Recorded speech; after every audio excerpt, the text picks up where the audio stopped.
راديو إيرنا ناصع دمص إرتراويان زينا بزرزر حالتات ጸጥታ ኢትዮጵያ በብእዋኑ ክሕዝዎም ጸንሑ ኣስታት 300 ኤርትራውያን ናብ ዓዶም ከም ተሰጎጉ ራድዮ ኤረና ኣረጋጊጻ መብዛሕትኦም ቶም ኤርትራውያን ናብ አዲስ አበባ ንምእታው በብእዋኑ ኣብ ኬላታትን ኣብ ውሽጢ ከተማ ኣብ እንዳፑል መጻወትን ካልእ ማእከላትን ኣብ ዝተኻየደ ግፋታትን ሕጋዊ መንበር ፈቃድ የብልኩም ተባሂሎም ተታሒዞም ኣብ ማእሰርቲ ጸንሖም እቲ መንግስቲ ኣብ ዝሓለፈ ሰሙን ሰጎጎም ኤርትራውያን ብመንገዲ ዓሰብ ናብ ኤርትራ ከም ዝኣተው ይተሓቢሩ ኣብ ዓሰብ ኣብ ዝኣተውሉ ኣብ አዲስ አበባ ናብ ዝርከቡ ስድራቤታቶም ዝደወሉ ከም ዘለው ራድዮ ኤረና ከተረጋግጽ እኳ እንተኻለት ኣብዚ እዋን ናበይ ከም ዝተወስዱ ዝፍለጥ ነገር የለን ኢትዮጵያ ነቶም ኤርትራውያን በከምዚ አገባብ ሰጎጎትሉ ምክንያት መግለጽ ያበትሉን እንተኾነ ብዛዕባ ምላስቶም ኤርትራውያን በዝምልከት በኮሚሽን ሰብአዊ መሰላት ኢትዮጵያ ዝወፀ ጸብጻብ ከም ዘሎ ዝሓበረ ወኪል ስደተኛታትን ተመለስን ኢትዮጵያ ወይ አርኤስኤስ ዛጊት ብዘካየዶ ምጽራይ በወግዒ ዝተመዝገበ ስደተኛ ይኹን ሓታ ዕቑባ ከም ዘይብሎም እዩ አመልኪቱ በንጻር እዚ ብጌጋ ኣብቲ ናይ ምምላስ መስርሕ ዝነበሩ 4 ምዝጉባት ስደተኛታት ከም ዘድሓነ እቲ ትካል ብ25 ሰነ ኣብ ዘውፅኦ መግለጺ ኣነጺሩ ኮሚሽን ሰብአዊ መሰላት ኢትዮጵያ ኣብ ዘውፅኦ መግለጺ ኣብቲ ሃገር ጸንሑ ልዕሊ 200 ኤርትራውያን ስደተኛታት ብግዴታ ናብ ዓዶም ከም ዝተመልሱ ይጠቂሱ ምስጓጉ ናይቶም ብዙሖም ብንጹር ዘይተፈልጠ ኤርትራውያን ኣብ ኢትዮጵያ ኣብ ልዕሊ ዝነብሩ ኤርትራውያን ሻቅሎት ኣሕዲሩሎ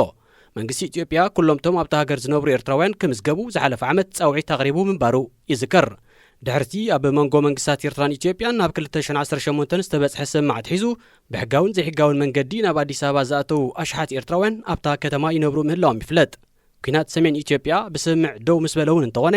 ሓያሎ ኤርትራውያን ብመንገድቲ ገና ተስፋ ሰላም ሓሪሞ ዘሎ ዶባት ኤርትራን ትግራይን ኣቢሎም ናብ ኢትዮጵያ ምእተዎም ይቕጽሉለው ኣካቢት ቦርድ ኮሚሽን ሃገራዊ ምርጫ ኢትዮጵያ ብርቱካን ሚደቅሳ ብወለንታ ካብ ስልጣና ከምትእለ ብመንገዲ ማሕበራዊ ሚድያ ፍሊጣ ንዝሓለፈ 4 ዓመታት ንኮሚሽን ሃገራዊ ምርጫ ኢትዮጵያ ክትመርሕ ጸንሐት ጓል 49 ዓመት ብርቱካን ሚደቅሳ ካብ ወርሒ ነሓስያት ሒዛ ብጉዳይ ጥዕና ብወለንታ ካብ ስልጣና ከም ትሰናበት ያገሊጻ ብርቱካን በብሔር ሃይማኖትን ፖለቲካን ተገማሚዓን በኩናትን ደርቅን ተወደቂሳን ትርከብ ኢትዮጵያ ድሕሪ 2 ዓመታት ንተካይዶ ምድላው ምርጫ በደረጃ ሓላፍነት ክትጸንሕ ዘይደለየትሉ ምክንያት ካልእ ስጋት ምዃኑ ኣብ ማሕበራዊ ሚድያ ዝተፈላለዩ ግምታት ይወሃበሎ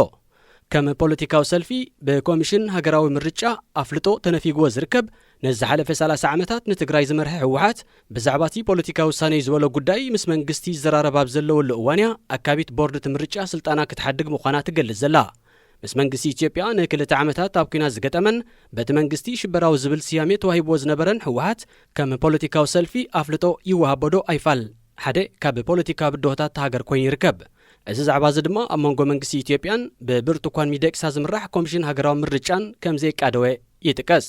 ብወለንታ ካብ ስልጣና ክትእለም ውሳናውን መዚ ክትሓዝ ከም ዝኽእል ሓያሎ ወገናት ይእምቱ ከብራ ሰማዕቲ ዜና ተዛዚሙሎ راديو إيرنا ناصع دمص إرتراويان